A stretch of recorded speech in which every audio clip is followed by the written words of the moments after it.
Do I get to say penis on this episode? You can say whatever you want. Has that ever stopped you before, Sean? Yeah. Right? We did Singing in the Rain. I think you mentioned penis, didn't you? Well, it was important there. All right, you guys ready? 3, 2. Oh, see, I did the 1, the 2. I can't do this. Jesus Christ. Wait a minute. 3. I got to do the German 3. That's what I'm going to do. Okay. And 3, 2, 1. Yippee-Ki-Yay, mother. Welcome to the party, pal. Welcome to Yippee-Ki-Yay Mother Podcast Classic. I'm Ralph Quattrucci. I'm Sean Paul Murphy. I'm Deborah Murphy. I am John Quattrucci. I'm Chris Coker. And I'm impressed, Ralph. You pulled off the opening on the first try. That was amazing. Kind of. But Really? I appreciate Really? the shout out. It's called editing, John. Shh. Yeah, okay. Oh, good point. Well, here we go. We got another fabulous, I don't want to say film school show because this is a pretty good one, I thought.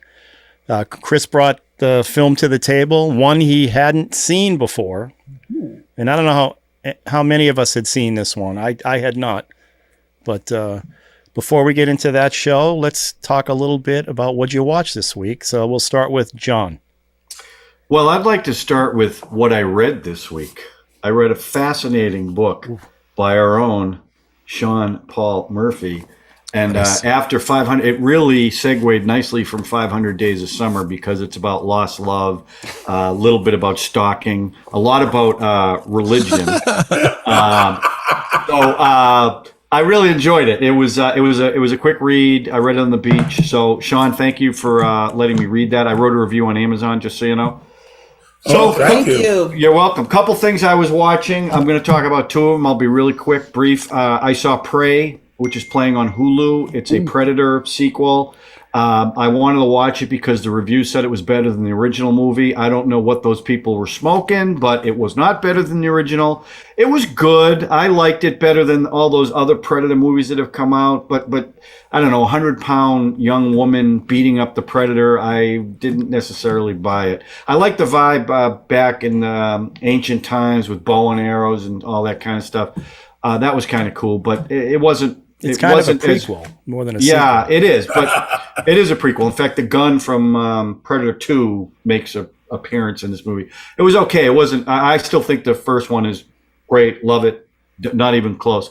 The other thing I watched was I just want to say, I think Yeah. part of that problem is all the other sequels were so bad, kind of, that I think they kind of Yeah. forget how good that first one was, because the first one was fantastic. Yeah, you could be. Yeah, I think you're right. And to the grasping Although I it- didn't mind. I didn't hate the second one with no, I Danny think it was Glover. okay. That one was didn't hate okay. Yeah. I thought it was better than this one. I thought this one was for me the third one out of those two, the first, the second, and this one. The Yeah, second thing I I'm watched. gonna have to disagree with you, John. Okay. I think this is the best Predator movie since the first one. I think it's a worthy successor. I think it gets what the Predators are and how they hunt and why they would actually want a more even fight between themselves and this young woman. And even the ending, if you watch the movie, you have to watch through the credits, not to the end of the credits, but through the animated credits. And there's a shot at the end that everybody is misinterpreting and misunderstanding about what it means. And it's actually how they pay off the gun in Predator 2. And I found it so satisfying. I watched it twice while I was on vacation this past week. And I cannot wait to see more from this director because he's done 10 Cloverfield Lane and Prey, and they're just these little tight thrillers, and they're so good. They're so good. Chris, did you see Prey? I haven't. I queued it up in the Hulu app, but I have not sat down and watched it yet. But I had a friend of mine. He also said he really enjoyed it. Well, like I said, I read the reviews and they're like it's better than the first one. It wasn't. I liked it. I'm not over the moon like Drew is. The other one I saw that I really want to recommend is The Old Man, starring Jeff Bridges. I don't know if any of you have seen it. It's on FX. It is great. He plays a off the grid spy, and John Lithgow is also in it. And it's really nice to see age appropriate behavior. He he's forced back into it for all kinds of reasons. I won't spoil anything because I really want you to watch it. But the amazing thing about it is he gets in these fights and he wins the fights, but it's definitely an old guy doing these fights. He's grunting and groaning, and he's having a tough time getting up. It's just really well done. It's not action packed. There are action scenes in it, but it's really a slow burn. But watching two actors of that age, Lithgow and Jeff Bridges, is really worth the watch. What's it called again? The Old Man. It's really good, and it's based on a series of books that I didn't even know existed, and it's doing so well that they're going to make a sequel. It's a series, right? It's a series. Yeah, it's a 7. I think it's 7. It might be 7 or 8 episodes, but it's. I mean, I love Jeff Bridges in just about anything, and he's really it's real character stuff, which I really enjoyed. So if you get a chance, that's the one. I recommend both, but that's the one I would watch. Sorry, that took a little long. Drew, what do you got? Well, I was also on vacation this week, and I watched a lot of movies in between kayaking and things. And I ended up doing an accidental 80s referencing trilogy because I watched Prey and I loved it. I watched Ghostbusters Afterlife, which was really fun. It's basically the same thing. It was entertaining, and I mean, it's really hard not to like anything on some level that Paul Rudd is in. And the kids are great. And I also watched Day Shift on Netflix, which was the new vampire movie, which is fun. And it's kind of like an 80s, 90s movie. And I watched a lot of other stuff like The Black Phone, which is probably 2 drafts away from being a good movie and stuff like that. But I also did what John did, and I read a book. And the book I read is called Blood, Sweat, and Chrome, The Wild and True Story of Mad Max Fury Road by Kyle Buchanan. It's an oral history. It's even more insane than you imagined that movie ever got made. I mean, really, it's just ridiculous from the beginning of it being in George Miller's head to actually shooting it and nobody dying, and never mind it being a hit and 6 Oscars and all that other stuff. And so that was a really fun read. So, and then for the last thing, I actually rewatched Blade because a friend of ours hadn't seen it. And that movie is still a lot of fun. Yeah. I like it's that hard not to that one's talk good. like Blade and Chris Christopherson after you see the movie because there's so much fun in that silliness. So it was a good vacation and a good bunch of watching. But I would recommend Prey over everything else, and the Mad Max book, obviously. Obviously. All right, Doesn't Sean he have and a new Debbie? movie coming out, George Miller? 6,000 Years. Yeah, 3,000 Years of Longing with Tilda Swinton and Idris Elba about a genie. I have not actually read any reviews yet. It looks bizarre, and obviously I'll see it, but it's his version of a small movie in between Mad Max movies because now he's shooting Furiosa. So George Miller doing a small movie, I don't know what that looks like, but it does Is it look that currently small. out? Is it currently out? I think it comes out the 31st. I saw the trailer for it when I saw It comes Elvis, out I think. soon. And Yeah, it looks doesn't big and Like I crazy. Dream of Jeannie? Yeah, it doesn't look like a small movie. It does not look like I Dream of Jeannie either. No. It looks interesting. I It's don't know. very You never trippy. know. Who's the genie? Idris Elba with pointed ears. Oh, really? If Tilda's in there, you know it's going to be a little wacky because she's great. She's No, great. she's awesome. Sean and Debbie. Well, we were out in the ocean with not Children. much entertainment except our own. I will say that we were entertainment VIPs on the ship we were on because we went up on stage on the opening show and humiliated ourselves. Yes, making fools of oneself gets you free bingo sheets and a bingo daughter, a dot thing. Okay. Dot. Bingo. Literally And a daughter. champagne, Champagne and wine. and chocolate with strawberries. What did you have to do to? I had to shake my junk in my trunk. to get the golf balls out of a device around his stomach, and it had to. I had to get the extended belt too. Please tell me they filmed that. Please tell me they filmed that. I think they did. People seem to remember it the entire cruise. They really thought we were foolish and laughed at us. We were clowns. And Debbie just had to do a seductive dance. Oh yeah. She showed them how Debbie- she used to make $14 the hard way. No, it was just really. It's both what's right and wrong with the cruise. What you're talking about right now. Yeah, but I will Not say to mention the Debbie- buffets.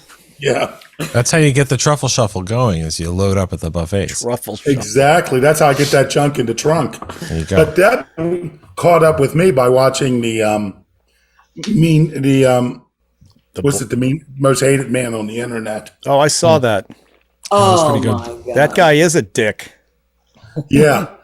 He is like a really immoral bastard. Right. But that woman, I knew she'd love the mother. I loved her. She was great. Yeah, she's awesome. So smart, and she should be hired by the FBI. I love that she was a party crasher back in the 70s. Yeah. It's so great. Yeah. So, but we also watched something else. Now, this was to me a very have you guys seen The Nice Guys? Yeah. With Ryan Yeah. Gosling. Yeah. Great movie. To me, it was a very frustrating movie. It reminded me when I was a judge for a film festival where you get movies and you'd say, wow, really good characters, good dialogue, stupid plot, the plot doesn't work. Or you get films where it's a really good plot, but you don't care about the characters. To me, I thought that the characters were great in this movie and there was some great dialogue and all, but the plot to me just didn't make any sense. That, you talked about Black Phone being 2 drafts away from being a really good film. This was about 3 drafts, but, it was Shane Black, and he directed himself. But there were so many, it really did a good job. It's about a sleazy private detective played by Ryan Gosling. And what's his name? Russell Crowe. Plays like a tough guy who could, basically people hired to beat up people. And they start to try to look for a missing porn star in the 70s. And I thought they had a really good 70s vibe throughout the film. And their chemistry was great. Oh, Yeah, their chemistry was great. Yeah. And it sort of sets up for a sequel because they're going to go into partners. And I would love to see a sequel because I think any sequel would probably be better than the original. But I love the actors. I love the characters. Just the plot just didn't make any sense to me. It was like, Well, Sean, I would guess if you told Shane Black, I don't understand that part of the story because it does get really confusing. He would probably just say, "Oh yeah, that's my tribute to The Big Sleep" or something. That movie doesn't all come together, and it's an absolute stone classic film. So, The Nice Guys is definitely going for that vibe. Well, I thought it had a great vibe and a great tone. well, So he did fun. the same thing in Kiss Kiss Bang Bang with Another fun one. Yep. Robert A Downey film Jr. I and Val haven't Kilmer. seen yet. Oh, it's so good. You should Val check that Kilmer one is out. unbelievable. Yeah. That's a good one. All right, Chris. Yeah, I'll be quick. Everybody says that. Yeah, I know. Then it never. What's the happens. rush? Exactly. So I started season 2 of Reservation Dogs, and I'm about 3 episodes in, and I'm really enjoying it. I actually checked out the first episode of Sandman on Netflix. I'm really enjoying it. I had listened to Audible did like a audio dramatization of it, which was actually really good. I've read some of the comics and things like that, so it looks like it's faithful, but at the same time, it looks great. But what I really want to talk about is last night I was able to literally fulfill a dream of mine that I missed out on in 1984, and I've missed out on it multiple times since. I finally got to see David Lynch's Dune on the big screen. Nice. Yes, I had The seen it. Senator? No, it was actually at the AFI. Okay. So I Nice. trekked all the way down to the AFI, and it was about me, and I took my wife along, and she enjoyed it actually. I've tried to show it to her before, but she always falls asleep. But that being said, Was it a special cut, Chris? Was it just the same version? it is just the exact same, the regular theatrical cut of it. That's the one you want. Yeah. But I have just literally, it's come up like 2 or 3 times where I've seen it, it's playing, but something came up and I've never been able to see it on the big screen. I actually watched it. I have an outdoor movie screen that's 10 feet across on the diagonal. Nice. And a great projector, put my Blu-ray in, looked fantastic, but it is amazing when it is on a real big screen. Yeah. It wasn't in their biggest theater, it was in their second theater. The amount of detail that you can see in a film like that, and since I've seen it so many times, I could literally focus on the details. The costumes and the set design, the production design by Anthony Masters is bonkers great. I don't, the story, yeah, don't get me wrong, it literally has 3 prologues, right? There are 3 info dumps right at the beginning of the film. By voiceover. And then there's the voiceover that some Endless people have an voiceover. issue with. My thing is that's literally lifted right out of the book, so I'm tend to be more forgiving. But obviously, you know, Dino De Laurentiis took it and cut a bunch of stuff out of it. But that being said, just seeing Was it on this the a director's cut? No. Lynch has really he was so upset by what happened with Dune and De Laurentiis taking it away from him and cutting it all up that he. I mean, he worked with De Laurentiis again. De Laurentiis actually produced Blue Velvet, but the deal they had on Blue Velvet was. He said, you can make anything you want, David, but it has to be under 2 hours, or it can't be more than 2 hours. So I think that thing clocks in at right at 100. It's exactly, I believe. Yeah, it's right at 2 hours. Anyway, the point being is that he doesn't like talking about it. He never talks about it. I was kind of hoping, like, fingers crossed, that with the Denis Villeneuve version that's come out, and there being so much, you know, interest in Dune as a general rule, because of that maybe somebody would give him a few $1,000,000 to go put because originally I had heard that his essential print was about 3 hours long. Yeah. And I'm sitting there thinking to myself, the movie itself that as it ran was 2 hours and 15 minutes or so. And I'm thinking with an extra 45 minutes, it would have just been really, because what happens is the front half of the movie feels pretty good. And it's the second half that's just like Rushed. Yep. rushed. It's You know, fast.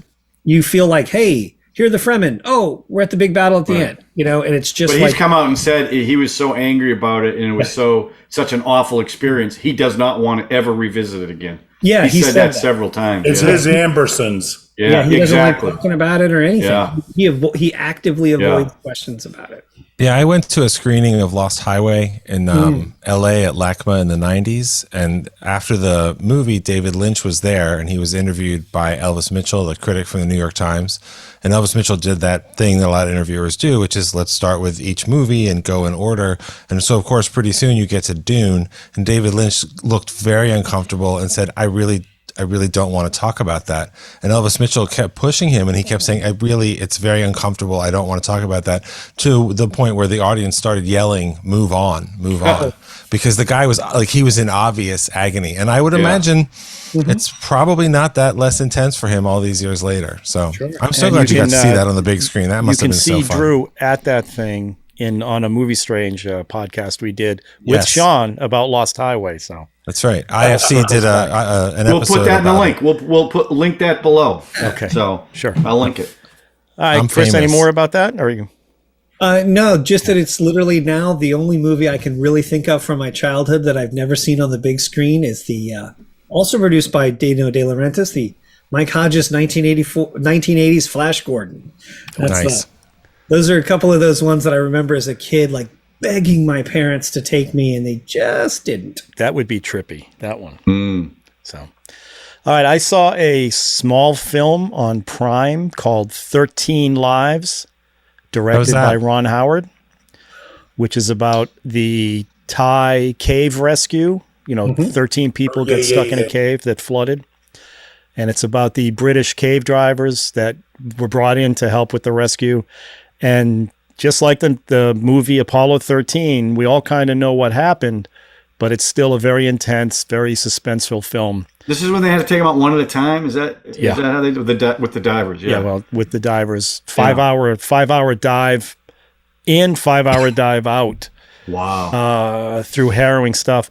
Viggo Mortensen and Colin Farrell played the two main guys. Not Lou Diamond Phillips. Lou Diamond Phillips wasn't in it. Lou Diamond was not in this one. It's a different stuck. He was buried in another cave somewhere else. In another part of the world. Right. There's holes everywhere on this planet. And they did the diving training. They took all the training. They did all their own diving. Oh, really? Colin Farrell won't dive anymore. He had so many panic attacks under there. It's an amazing film. And if you haven't seen it, you should take a look because what is it on? Prime. All right. And I think it's free on, if you have a Prime membership, which mine just came in today. I just get billed for my Prime membership. Mud own. That thing happens once a year. It's a big one. So, But you yes, get it's a stuff good film. in 2 days for free. So I'm surprised it didn't get to the theaters. That's something I would probably It pay. would have been. I think it would have been a good one in the theaters. It's Same with Prey. It's like Apollo 13. You're with him the whole way. Okay, I got a question for you, brothers Quattrucci, right away. Okay. The phrase marron. What is Marron. that? What does that mean in Italian? That's it. I don't know don't what. I don't know what the translation is, but it means like, Lord. oh my God. Yeah, Oh my What are God. you talking about? Madonna. Maron, hey. Oh, but it must be like a maroon. Like Aren't you saying a Madonna, basically? Like a nice way to say Jesus or something? No, Madonna. It's like Ove. It's like Ove. Ove. Oy yeah, vey, that explains it. not ove. Oi. Oy vey. Oi. Oi. Vey. Oi. I know Okay, some Drew's Italian. doing the I Italian know stuff. as We're much doing the English Jewish as I stuff. know Something Italian. seems wrong Not here. down. What's from my region of Italy, where my family's from, they'd say allora a lot. That's sort of Allora. like well, or, like when there's a pause or you want to make an emphasis, you may say allora. Yeah. I've never. Which part I of don't Italy know is that? The what that northern? means Where's either. that? We I were say from, it. my family was from Naples. Oh, ours is not far away. I thought that Frosinone was called province. Napoli. Well, In old Napoli. That's All right. That's Let's get back on track. That's enough, Madone. Let's get back on track. Madone. All right. Maron. Can we Oy address vey. one thing? Porcata. Yeah. Because we do Shamuk. this every episode and people keep dying. Oh God, who died now? Well, Wolfgang Peterson, the Oh, director, yeah. died. Yeah. Oh, man. Yeah. He's the That's one both. who killed Artax the horse in the Neverending Story. So a little part of me is like, finally, we got some revenge because that shaped my childhood horribly. Anne Heche died horribly. Yeah. She was a very interesting. I mean, she didn't actress just and die. person. She. That was awful. The whole Yeah. thing was awful. And then actually, I just saw Leon Vitali, Stanley Kubrick's longtime collaborator, a partner, friend, actor, died. And he was behind the scenes and in front of the camera in a lot of Kubrick movies. And my favorite role that he did is he was the guy in the red robe in Eyes Wide Shut. He That was was great. in charge of the whole thing. I've never seen Eyes Wide Shut. I'm gonna have It's to- something. Hey, you should I saw it bring with my that- dad. Ralph, you should pick that. When I it's should your- because it's one I wanted to see. I just haven't done it. Sean, are you frozen? Looks like. Yeah, that's all right. We can continue. A few moments later. I was just going to say one of the crazy things about Dune, right? From '84. I don't know. Are we still on a poll? Oh, they're back. Never mind. Now, Got it at the end. last I heard, we were going to be watching Eyes Wide Shut. No, I said I've never That's seen a movie it. Ralph's never seen, so he can. I'm very curious what I would think of that movie, seeing it a second time. Agreed. It came so close after Kubrick's death that probably affected my impression of it. I don't know whether I'd like it more or less. The whole Tom Cruise. It was a pretty big star vehicle with him and And Kidman. Nicole Kidman, right? Yeah. Yeah, It's supposed When to be they they're good. married and they're going to have sex. It's supposed to be good. I don't. Chris, has what were you going to anyone say about Dune? That it was good. I heard it was Oh great. no! One of the things that I've always looked at is that Dune uses this really unusual, and it's the guy's a master of it. He's long since passed. He's a Mexican filmmaker, a special effect thing where what they would do is they would put a model of like a huge airfield with thousands of soldiers and giant spaceships, and then literally 125 yards they would have a little cutout, and 125 yards away they would have a scale of like the staircase of them coming down the front of the palace or out of a spaceship or whatever.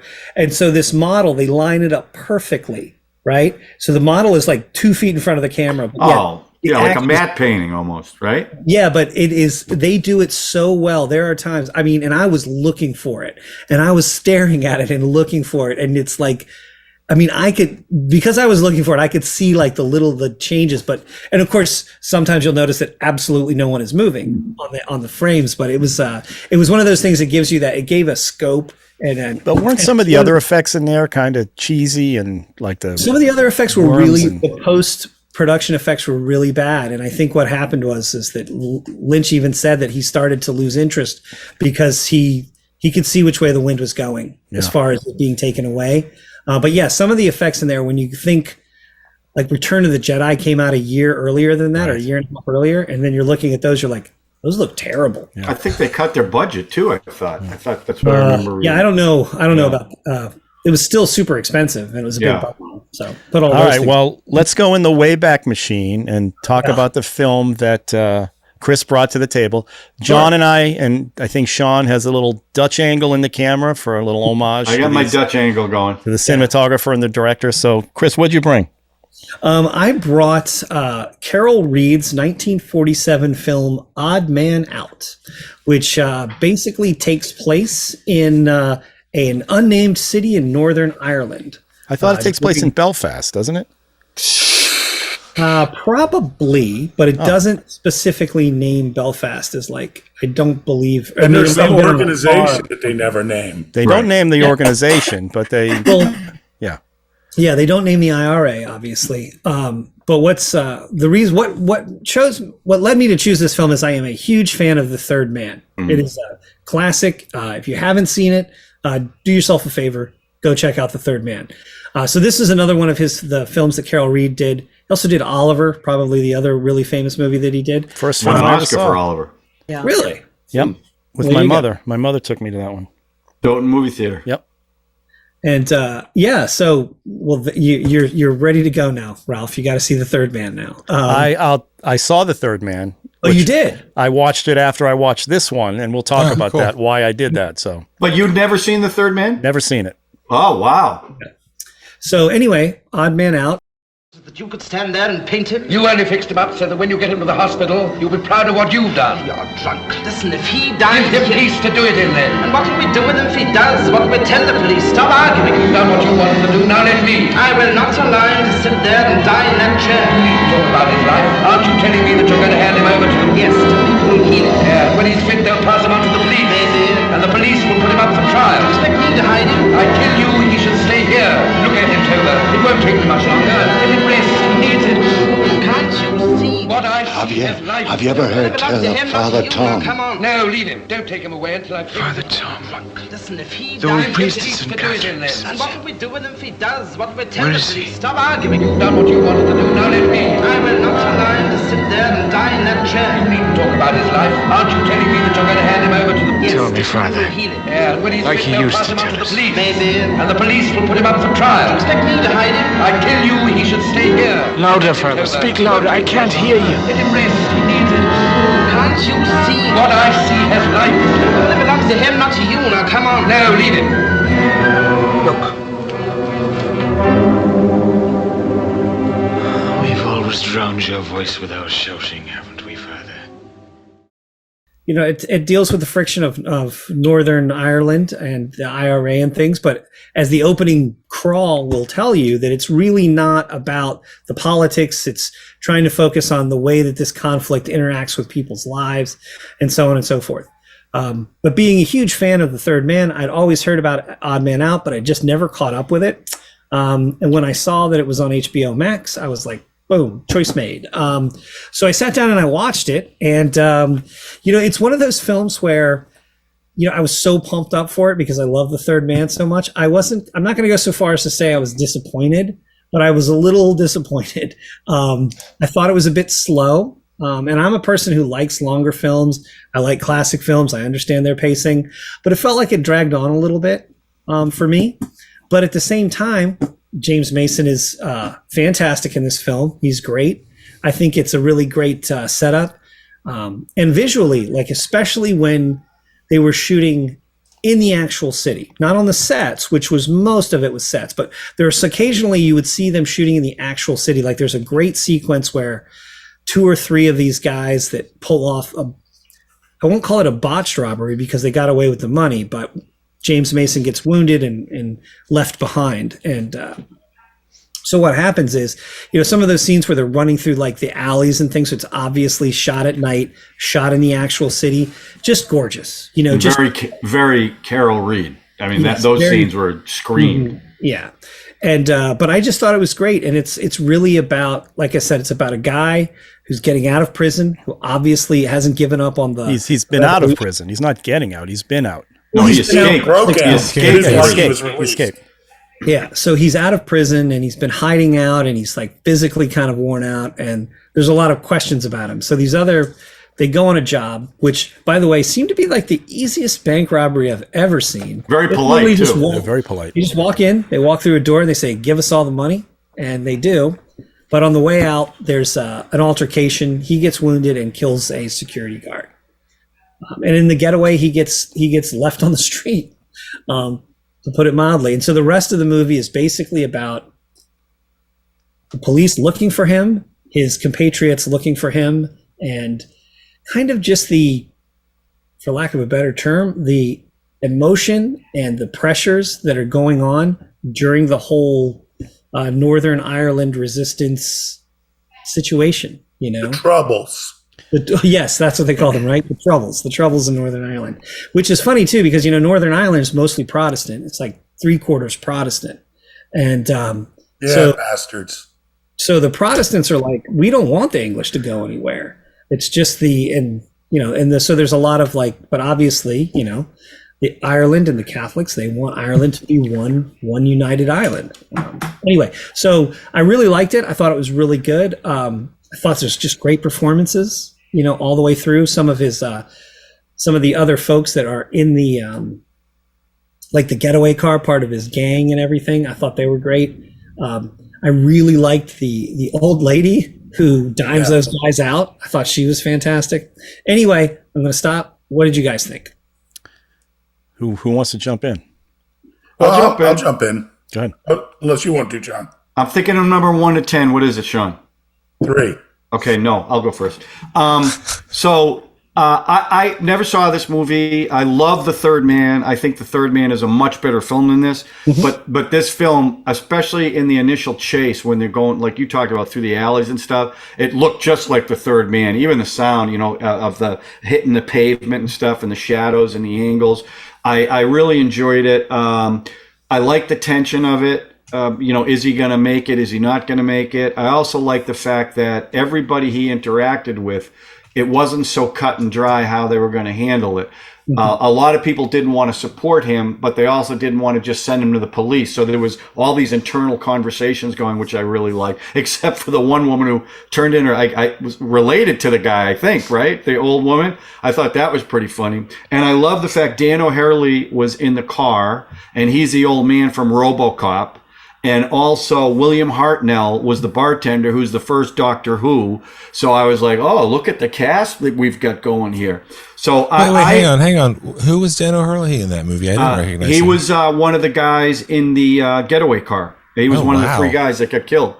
So that was pretty cool. Yeah. And I enjoyed it. And the ending caught me by surprise a little bit, the way it ended. Mm-hmm.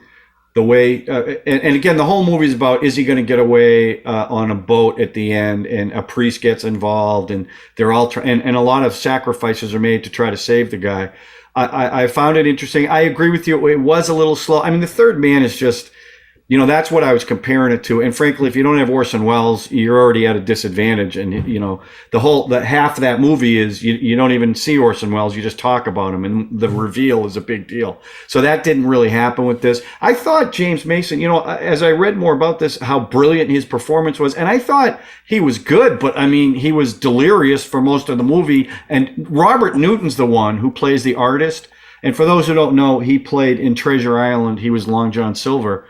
It was that character was weird to me. It was just like out of left field where this character came from, which a lot of these characters were like that. But I did enjoy movies. It. What was that? European movies. Yeah, exactly. They're willing to take a little further leap. Yeah. Was he supposed to be Italian? I'm not sure, because he did have kind of a funny accent going on there. Actually, the guy I really liked, Mason. The performance I liked the best was the one guy that had the birds, who was going to turn him in and wasn't. I really liked him in this role, and I'm pleasantly surprised by it. So for someone who had never seen this movie, I was pleasantly surprised, and I enjoyed it. Again, not as much as The Third Man, but I did enjoy it. So good choice, Chris. Thanks. Sean, go ahead. Well, I have never seen this movie either. I've heard of it and heard it's a film noir, and I kind of guess it is, but it's not as quite as dark. It's interesting looking at it as a screenwriter, because the protagonist is incredibly passive. Right. He's like a football being handed around. But I mean, there's a lot going on. As someone said, talking about the read at the beginning, it's not about the troubles, it's about how it affects people. And Mason, and it's funny, I think, Mason has one of the most distinctive voices in cinema. I mean, it's a fantastic voice. And to hear that he's doing, you got to get used to him doing the Irish accent. Yeah. He's really good at it. Yeah. But every time it's like, wow, that's James Mason doing in that Irish accent. And that's at the disadvantage because he's so well known and his voice is so distinctive, but, it's an interesting film. I will say I enjoyed it. It's kind of oddly structured because you think the woman, I forgot her name, what was it, Faye? Kathleen? The woman. Kathy, I thought it was Kathy, right? Is that you'd think she's just a girl, but she plays such a pivotal part. And I guess we could spoil the film. She's in love with him. She's disappointed that the men left him and didn't get him. And everybody tries to reason with her, including her grandmother, which is a colorful, eccentric role. And they're all part of the organization, which is, the IRA. And, and she's in love with him and she wants to go down with him. And she when he died, essentially what she does, she eventually finds him. And unlike the organization, she's got plans. She wants to get him on a boat, get him out of there. And, that's her making the plan, not the organization. And she has a gun, and, that's Chekhov's gun. If you see it in the first act, you got to fire it in the third. And so she goes out. Everyone is advising her not to do it. The police isn't, you can tell it's a British film because the police aren't monsters. It's like, and they even respond, well, for that kind of guy, he's not bad. Yeah, I'd say the worst person in the piece was this one character's cousin or something. The old woman who turns the two guys in, one of them's a relative. She's definitely the worst person, I think, in the piece. But meanwhile, back to the woman, the priest tells her not to do it. Her grandmother tells her not to do it. Everyone tells her, but she takes the gun and she goes out. And she has some reasonable conversations with people. But when she runs across James Mason, he's essentially dying. But now that he's dying, she sees the police coming in. Is he already dead at that moment? No. I can't remember. No. But he's obviously not going to live. Well, I think I think part of it was if he did live, they were going to hang him anyway. So he was dead no matter what. That's what she was thinking. She essentially commits suicide by cop. Right. Yeah. Bonnie and Clyde it. Right. Yeah. And it's her decision. That would not have happened. They would have been perfectly happy just to take him and not kill her. The police are portrayed, and you got to say one thing. This must have been a very difficult film for the English because they didn't like the IRA. And it's a British film that doesn't demonize them. So, it's it was probably a pretty daring film. Except every character has a drink in their hand the whole movie. They're all well, they are Irish. Well, okay, so there you go. I mean, there's a reason for certain. I got it, but well, James Mason. What can I say? James Mason. He plays the same role. I think. All I need is a job. You know what I mean? He's a weak male. He's a weak male, and through this movie, and I hate to say it. It was just, I couldn't stand it that he was just such a weak male the whole movie. Well, he was tortured. Out of it. He wasn't ready for the job. He didn't want to do the job. He had PTSD too. I mean, he had PTSD. You could tell the way he was reacting. Well, he got dizzy. That's why he got messed up. Well, he also having a job. Then don't do the job. He's having a change of heart too. I think the character goes through a very good arc towards redemption of who he is. And he obviously didn't want to kill anyone. And and his big concern was, did I kill him? And he never gets the answer till like 3/4 into it. He finally finds out that he actually killed he's asked. That's the first thing he asks. It isn't like, can you get me out of here? It's like, did I kill that man? Right. Yeah, and it makes you wonder, like you look at these films, the IRA, and that's what it's cloaked as. But you say, what the heck? Don't you like people get so caught up in protests and the last election and all this stuff going on. I'm always amazed at why people wrap their whole lives around a politic, a politician or politics. Why waste your time in your life? They're patriots.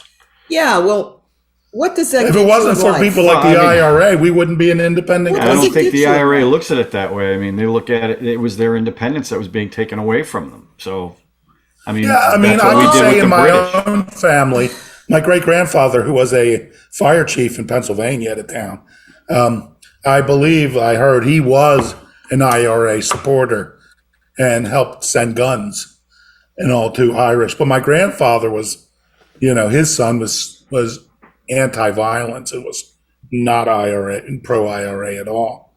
And my kin, they changed their name from Murphy to Murphin to avoid all that. They moved. Her family was Irish.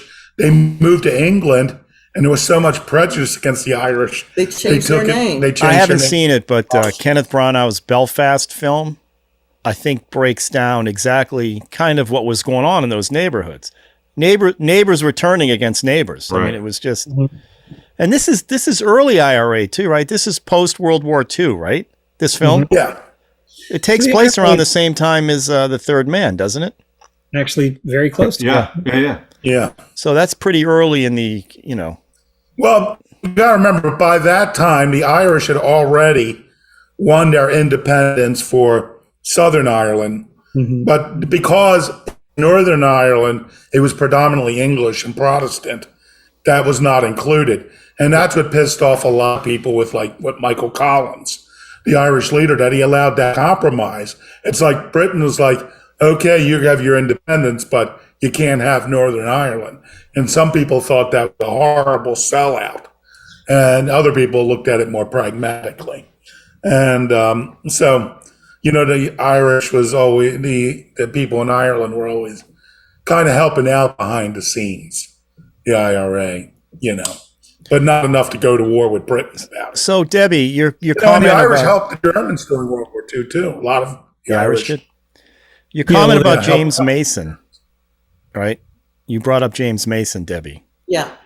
I heard this was a tour de force for James Mason. This movie changed his whole career for some reason. And this, I think, gave him the international. Really? I mean, I didn't see recognition. He's hardly in the film and he hardly does anything. I mean, he just sits around. The biggest acting he did is the wail he did in the bar when he wakes up and his suds have all those people's pictures in them. Which was very cool. Well, it's an interesting effect for the time. Yeah, I like it looked that like, visual, yeah. I was going to say something. It looked like pea suds, but it was beer suds. So this would get back to the question about whether or not Jimmy or James. He prefers James Mason. Right. Well, this gets back to the question about when we talked about, Bad Day at Black Rock. I look at James Mason's performance as great because it isn't like, it is a lot of it. It's the way he stands there. Do you know what I mean? It's like, it's the way that he reacts to things. I don't know. I thought he was terrific in this film. Well, again, to me, it's underacting. He's really not doing anything. And if that's acting, okay, that's what Spencer Tracy did in that film. He barely moved. Yeah, but I guess my point is if that's what the role is calling for, it's not like, I don't know. I felt like he was, I really liked his performance in this film. It was really solid. Listen, don't misunderstand me. I liked it too. I just didn't think it was like this powerhouse performance. I didn't see it that way. I liked him. And he was someone that you actually had sympathy for throughout the movie. No, I didn't have any sympathy for that character at all. I mean, he was like a person who killed an innocent bystander. Her family's from Wales. But he didn't do it intentionally, Debbie. I mean, he did it because the guy jumped him and they were rolling around with the gun. And then he felt guilty about it the rest of the movie. I mean, it wasn't like he killed him in cold blood.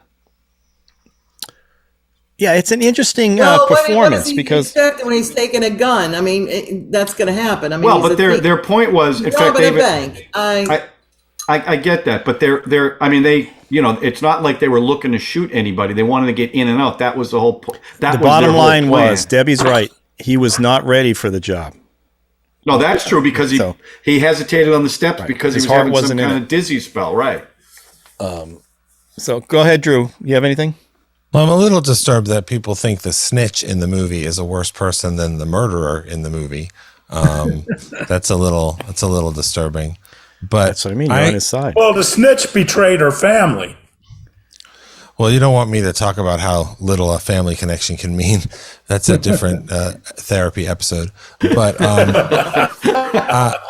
I also had never seen this movie. I, of course, have seen and really just love The Third Man. I have the original Criterion DVD from a jillion years ago. And Me too. It's really just, a really special movie. And it is one of my favorite moments, as you guys said before, of paying off, revealing something that we've been talking about the whole movie, and it actually is worth the wait. And then, of course, more beyond that is also excellent. So I'm curious to hear what Ralph had to say about that movie later. First. Also, I realized you guys were talking about Dutch angles, and without Dutch angles, we would not have had Battlefield Earth. So I think it's important to recognize the legacy of movies like Citizen Kane and The Third Man continue to pay off generationally for Hollywood. So you just used that movie in the same sentence as The Third Man. Oh my God! That's well, how if we it makes do you it. feel any better, Battlefield Earth, I saw that in the theater. Oh no! And did not think it was good. But I'm glad I saw it in the theater, as well as I also saw Jonathan Demme's Beloved in the theater. So I don't go to movies with my aunt and uncle anymore because those two are so horrific. Here's the thing. There's a lot of movies about the Troubles, even movies like this that aren't explicitly about the Troubles. And I get that because it's a commercial consideration as much as anything else. A lot of movies do that. Like, Iron Man has generic terrorists. But they're just we were in the war on terror, so those were the bad guys. But nobody says it's this person from this organization or this country. Top Gun has made 2 movies where the villains are completely unidentified. But I don't know. They seem like the Russians in the first one and the Iranians in the new one, and so you don't have those conversations, and that doesn't bother me.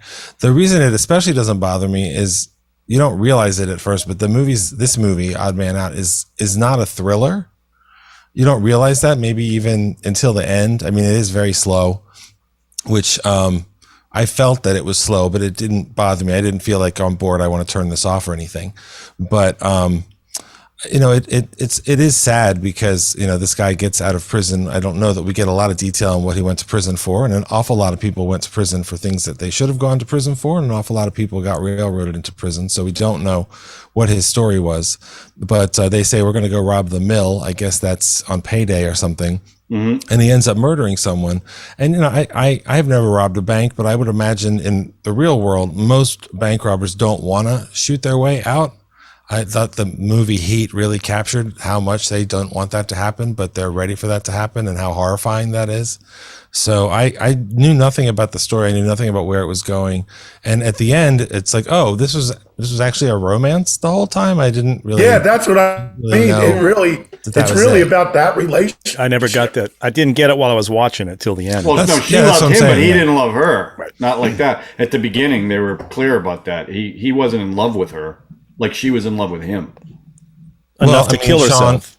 Sean, you just read his book about unrequited love. You know how powerful that can be. Absolutely. And fortunately, Sean did not end up being dead, which thrills me. Well, yeah, but he got close a couple of times, right, Sean? Yeah. But I think have to read the book to find out. It is an excellent book. The Promise by Sean Paul Murphy. Available on Amazon. We should put a link below. That's just how pitiful Sean Paul Murphy can be. He's not pitiful, Debbie. He's vulnerable. There's Absolutely. a lot of really good films about the Troubles that I like a lot more than this movie. The Informer. Did you see that one? I haven't seen that one, but like Jim Sheridan's movies, like In the Name of the Father and The Boxer. Ken Loach's The Wind That Shakes the Barley about Ireland in the 1920s with Cillian Murphy is it's unbelievable. But the movie that this really reminded me of, and it's like if you liked this movie and you thought it was going to be a thriller and it wasn't, but you want to see this movie as a thriller, there's a movie from 2014 called 71. and it's set in 1971, and it's about a British soldier who gets separated from his unit in Belfast. I heard about it. And all he wants to do is get out of it. And, you're talking about a British, you're talking about an occupying force soldier. So how do you feel about that? Except he's just a kid. So how do you feel about him as a person? And then it's not just that he encounters people that, want to kill him. It's like this movie as well. He runs into people who have different reactions to him. And there's some people he'd really wish they would leave him in the shadows, and other people who will, let him help him and dress his wound and stuff like that. So 71 is a really, it's really intense, a really great thriller, which is kind of what I thought this movie was going to be. And it wasn't to me, it wasn't slow because it's a classic film and those are sometimes paced more slowly compared to what we're used to. It was slow because it turns out, surprise, it's not really a thriller. And I think that there are ways that the movie could have done more that would also have been interesting politically about the story that it's telling, but it's also not that kind of movie either. Right. So I don't get upset at movies for not being, what they aren't or what I think they should be, especially when this is, The Troubles is, it goes back into the 1600s. So there's so many stories to tell and so many stories that have been told. And the fact that it had a remotely happy ending in the 90s is amazing too. But this is just a snapshot of a time, and it's more about the people as people. Now, do you find those people that interesting? Not the central people, not as interesting as the priest, as the painter, as Shell, the Birdman, as those two women who take him in and help him. Yeah. I found those sort of episodic characters more interesting. But I'm glad that I saw it, Chris. It was a good choice because it's one of those classics I just had never seen. Another movie that I remember seeing back in those days was Ryan's Daughter. Yeah. Mm-hmm. Which was a good movie about the Troubles too. That more had a romance. Who was that? Was that Robert Mitchum? Yeah, Robert Mitchum. Yeah, it was Robert Mitchum, right? It was directed by David Lean. Officer was. It was a David Lean picture. Mm-hmm. It did not do well. It was like his first flop, I think. And I don't know if it was a flop, but underperformed. It's a very interesting film. I've seen it a couple times. Ralph, that was my first date with a man. Really? What was? Who was the what? man? Wow, what? Bill Connor. Oh, of That's course, your it first date locks with a up in male? sexy time. Connor. They're frozen right after that? Unbelievable. Man. Wow. That That happened on movie purpose. was Well, a first date. Nice. Ralph, on that note, Let's Ralph, wait till they get back. Good to see you before- guys. wait. This was a good talk. I can't believe we haven't brought up the best Irish IRA film called Blown Bill Away. Connor. I was Blown thinking Away about with that one. Yeah. Tommy Lee with, Jones and Jeff Bridges. and Jeff Bridges. Yeah. The only thing I remember about all that about the movie is content. that when they set off that gigantic explosion, many miles across Boston, there were shattered windows and scared children and dogs and stuff. But I don't remember much about that movie other than unsatisfying accents. Forrest The Whitaker at accents the are horrible. headphones. Both the Boston accents and the Irish. Yeah. Now, the Forrest Bla- Are Whitaker, you talking about that is movie better with, in The Blown Crying Away. Game. Blown Away, Yeah, Tommy Bill Lee Connor, Jones. yeah. Jeff Forrest Bridges. Whitaker is great in The Crying Game. Yeah. If you want another, All right, one. Ralph, we're talking about all kinds of movies. I want to know what you thought. All right, so I thought this came out after The Third Man. I didn't know the chronological order. So I watched it, and I was blown away by the cinematography. Like I couldn't. Blown So that away. means I'm not watching the film. I didn't find James Mason's performance to be that extraordinary. My favorite James Mason film is The Verdict with Paul Newman. I just thought he was great as the lawyer that Paul Newman went up against. And I like him as the vampire's assistant in Salem's Lot, the TV.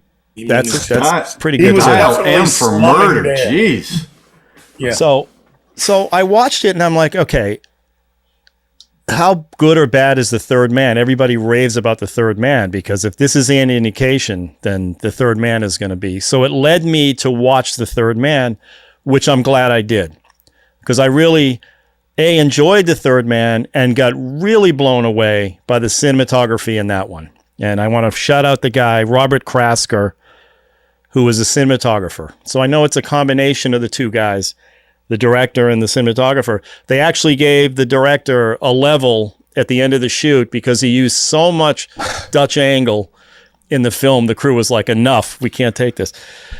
I just, and I don't know if you guys noticed, but these two films are very similar. And they have the protagonist who's hardly in the film. You know, we see James Mason in the other one. We hear about Harry Lime in The Third Man. But they both have a woman who's in love with them, even though they're both criminals, and essentially both support the criminal at the end of the film. That ending of The Third Man, where she walks by Joseph Cotton. That goes on forever. 2 minutes. Yeah. And it's amazing. And the fact that they wrestled with, I think the author wanted a happy ending, wanted a hug at the end. And the director said, no, somebody said, let's just have her walk by and not even acknowledge the guy. Brilliant. And the cinematography, you know, I know I talk about, I don't like black and white films, but I do love black and white films if they're done right. And these are both done right. Yay, you've come to our side. No, I'm saying, in the context of these films, the snow footage, the footage of falling snow in The Odd Man Out is just, it's gorgeous. And I've now collected a bunch of pictures from The Third Man. I just went and grabbed stills of the Ferris wheel and that shot where Orson Welles is first introduced in The Third Man. I mean, yeah, I know everybody knows this, but it's the first time I've ever seen it. So to me, it was like, oh my God. And I just thought the same guy did The Third Man that did that first one. And the answer was, yeah, he did. And they're both very similar. They have a similar tone. Similar look. Post World War II. Yeah. It's, you know, war-torn Ireland, and it's Vienna after the war and all the 4 provinces or whatever. So I'm glad I saw it because it led me to The Third Man. I didn't really enjoy Odd Man Out except for the cinematography. I thought, just amazing, and even better in The Third Man. So it led me to The Third Man, which I can see why you would want to collect it, save the DVD. I guess it's hard to get. Can't even find it now. Right. The Criterion Blu-ray of The Third Man. What about the Laserdisc? I don't have it. I'll have to look for that. But if you go to Criterion has all kinds of stories and documentaries about The Third Man. Yeah. So I didn't enjoy Odd Man Out. I didn't know why. Like I said, all the raving about James Mason's acting, it didn't impress me at all. The story was slow. That scene where he's in the little cutout or the bunker, whatever that is, and he's having the flashbacks, and the little girl with the one roller skate, you know, some interesting ideas were done, but I just felt like it didn't. So he went from that to The Third Man. I thought it was the other way around. That's why I wanted to watch it. I didn't realize that Third Man came, and it just shows how much they improved him. You know, probably a better story, but in general, just a much better film. Well, that obviously impacted your view of Odd Man Out when you watch The Third Man right after it, and when you compare the two side by side. I mean, you know, it's night and day, really. It is night and day, but it also, again, I just made me appreciate the cinematography. Just the stuff that they were doing in both those films is just gorgeous. And, you know, I know there has to be a story there, which is why The Third Man is way better from that standpoint. And I don't think Orson Welles is like, I mean, I get why he was so important in that film because of where he was at the time. But, you know, that isn't what made that film so good. What made that film is the woman is great. That woman playing his girlfriend is fantastic. And you talk about weird characters in Odd Man Out. There's so many weird characters. Trevor Howard is great as the British cop. I read the guy who was playing the partner of the cop. I forget what I read he was in. He was in something that we all know. I can't remember, but I can't think of the. Jack Hawkins, isn't that who played the partner? I don't think so. I don't know. Anyway, I could be wrong. But I'm glad I saw it because it led me to The Third Man, which I just kind of was blown away by the directing and the cinematography of that one. All right, we're watching The Third Man tonight. Debbie, you've not seen The Third Man, Debbie? No. Oh. Sean, you've seen it. Because of this movie, we will watch it. I've seen it in bits and pieces. I've never watched it all the way through. Oh, treat yourselves. You know, it's funny about remakes. You know, you wonder why somebody remakes a movie. So would you say The Third Man is a remake. No. No, but it's Or just, is it I think like a- thematically, the themes are the same. Yeah. The themes are the same. They're both, Well- the lead is the person everybody's talking about in the film are both criminals, both murderers. I mean, Harry Lime killed babies by the penicillin stuff that he Yeah, was. but one did it accidentally. One, Orson Welles' character is a bad guy. I mean, he's a bad guy. Right. He's a Well, racketeer. Well, the other guy went he's to a jail for racketeer. something. No, maybe he was railroaded, but I mean, right, but they're not the same character, so it is different that way. they're both And- criminals in the film. Right. I mean, But essentially, they are bad guys that you root for, because the way Wells plays it with kind of a wink in his eye, and I disagree with Ralph. I think Orson Welles was part of the reason why this movie was so good, because you're building up this character that you don't see, and then it's finally Orson Welles, and that speech he gives on the Ferris wheel is freaking brilliant. well, he wrote that himself. That's his speech. That's the rumor that they say. I don't know if it's true or No, not. I'm just saying. I understand why this movie had And him Joseph in it. Cotton was great too, by Yeah, the way. yeah. We don't talk about him, but he was And great. that's a Mercury player. That's right. Yeah. There. Polly Martins. Now I will say, Sean and Debbie, if So you what's if the you rumor, watch, John? What's the rumor? That not only Orson did Welles he plays. write that, there's one particular monologue he gives on a Ferris wheel that is just brilliant. It was said that he wrote it, but a lot of people also said that he co-directed the picture, because some of the stuff definitely has that Orson Welles feel. But Orson Welles himself said that Carol Reed directed it, that he had nothing to do with it. I do have a question about the Debbie and Sean. Put your earmuffs on. You should, because yeah. at the end when you hear the gunshot, right? Yeah. We never see him die. No, Brought the but volume down. he dies. Oh, you Although sure? they did a radio series about Harry Lime, and Orson Welles played Harry Lime. But in the film, it happened. It's not a trick or anything. So, Okay. Yeah. now Sean and Debbie, after you watch The Third Man, which is obviously an all-time classic, I would recommend that you watch The Fourth Man, which is a Paul Verhoeven film from the 80s about a man who gets involved with a woman who can see the future. It's truly one of the most Can we classic listen? Paul Verhoeven crazy Turn our things mute- our ever. So. sub on mute. Yeah, you Oh, can yeah, turn you it can back on. Oh yeah, you Okay. can unmute. Yeah. Drew was saying you guys need I to see this. was recommending a movie to you guys. You were still What is protecting it? yourself What from is it? spoilers. We're muted. It's The Fourth Man by Paul Verhoeven. You can watch it after The Third Man. It's Then watch classic Paul Five Verhoeven. Fingers. Is and then Rutger watch the Hauer in Ninth that one? Is that Protocol the again. Rutger Hauer? No, Yeah, it's I think it Jerome. is. It's One of his Dutch Jerome movies. Crabbe, who's the villain. Turns out to be the villain in The Fugitive. That actor, who's a Oh, right. wonderful Yeah. And right from the very first scene, with doors where the peepholes turn into bleeding eyeballs and stuff. It's fantastic. Yeah, It's That's a movie great. strange show. That's a movie strange movie. All we right, got so let's Third rate. man and the fourth- Exactly. Go ahead. Deb, what'd you Debbie. say? So we got the third man and the fourth man. Right. And the ninth the odd configuration. one out. You'll get there. And the Five Fingers. Wow, that's a lot of. All right, let's rate The this Sixth film. Sense. John, what's your rating? I give it a Yippee-Ki-Yay. It was interesting to watch it. I enjoyed it.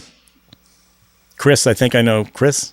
Oh yeah, I give it a Yippee-Ki-Yay as well. I mean, And you had never seen it, so yeah, that's good. and I'd I never like seen that. it. Sean and Debbie. I'm gonna say Yippee-Ki-Yay. Yippee-Ki-Yay. Now, Debbie, is that based on James Mason or just the movie in general? I have to say the movie in general, because it was just the man. I don't like James Mason. I don't like his accent. See? No, Sorry, and that was I don't. that was my James Mason. What I that what that want was is a job. I want a job. And not Any just drama. drama. I could Do comedy too. comedy too. I mean, it's just that James Mason.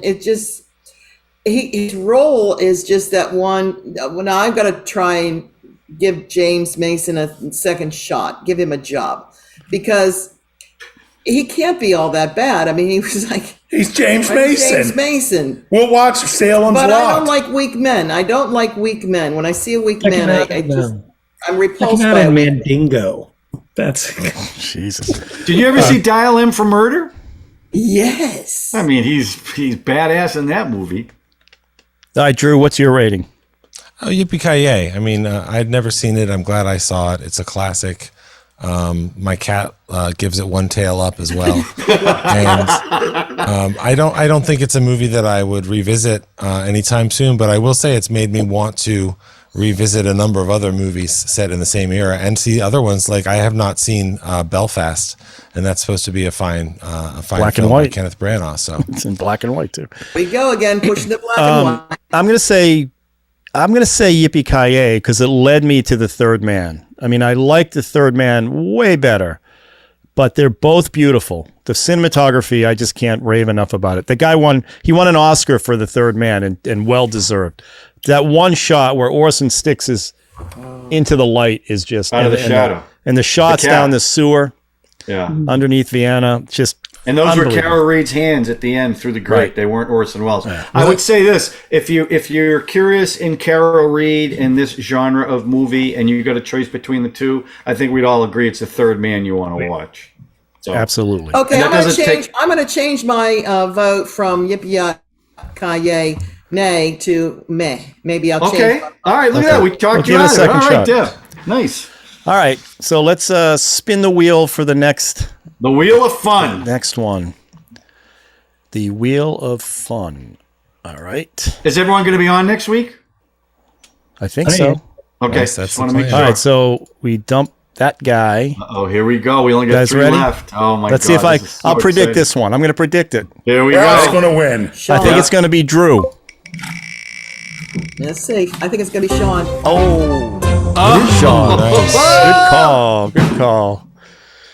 All right. So, Sean, remember, bring a film you have not seen or barely seen. Okay. I would go with the not seen. Yeah, I think. Yeah, not. Well, there bits was and that one Well, by film barely sort of seen, I mentioned mean- to you guys before. Well, like he admitted, he's They just only showed seen. it at our pool while we were away, and people were telling me how much they loved it. Loved what? Loved what? But I'm not. Love You know, what? it was a movie from the '80s aimed at kids. Which film? The The Goonies. Oh, The Goonies. Yeah. Well, here's the thing. I'm not committing to it. I've never seen The Goonies. That's a fun movie. What? It is. I've never here's seen what it. I like about the Goonies is when Ralph and I started talking about this podcast, because we were talking to producers who were younger than us, who have never seen like Jaws or Taxi Driver. But one film, when I would talk to the producers that they had all seen and all said was a great influence on them to get into business, was The Goonies. You know, so, but I was even talking to someone who loved the film, who wore his VHS out of it, and he said, I don't know if you'll like it being an adult seeing it for the first time. Yeah, I mean it is. It's definitely a kid movie. It's a But hey, Spitfire Grill. It's got Stranger Things is the Goonies with some supernatural stuff, and adults watch that. So I'll come up with something in a day or two. I Okay. tell you what, the Goonies is a Spitfire Grill for sure. Well, it Oh can't my be because god, I've it is never not. I don't, Oh, Debbie. get the I, book. oh, It's there you just go. a novel. He's I got don't the think book. so. My God. Look at, and it's well read too. Yeah, I actually found this. I finally found one online that wasn't $80. So I picked it up for like. I mean, don't get me wrong. I still paid like $15 for it. But What's the original price on the book? oh gosh, it's like $6.95. $1.25. $2.95 United States, $3.75 in Canada. Wow. Nice. There you go. And before we go, just a reminder, subscribe, hit the notification button, and if you like what you hear, and please smash the like button. It really does make a difference, and we always thank you guys for watching. Always. All 15 of you. No, we've been averaging 62 hits What? on some movies, although one has 84,000. Young Frankenstein. Young Frankenstein. And you're Only we forgetting could the monetize. people who are No watching us accounting for listening taste. to us. And everyone is viciously angry. I that- know. Well, they all say Drew should like this movie. I mean, all those comments about Drew are just awful. I feel bad. I'm talking about it. I saw one comment where somebody was literally like, "You shouldn't be allowed to put this on YouTube. They should take you off. You know, if you're pretending to show a movie and you're just talking about it." And I was like, "Do you know how movies work? It's like Right. you can't just So show ridiculous. a movie on YouTube." It's funny because I just went through today and changed all the ones we're getting a lot of hits on. I put review and retrospective. So then Young no more Frankenstein. hits. We still get hits. They just won't comment nasty stuff anymore. Well, No, nothing. All publicity is good publicity. That's right. Exactly. And we always respond.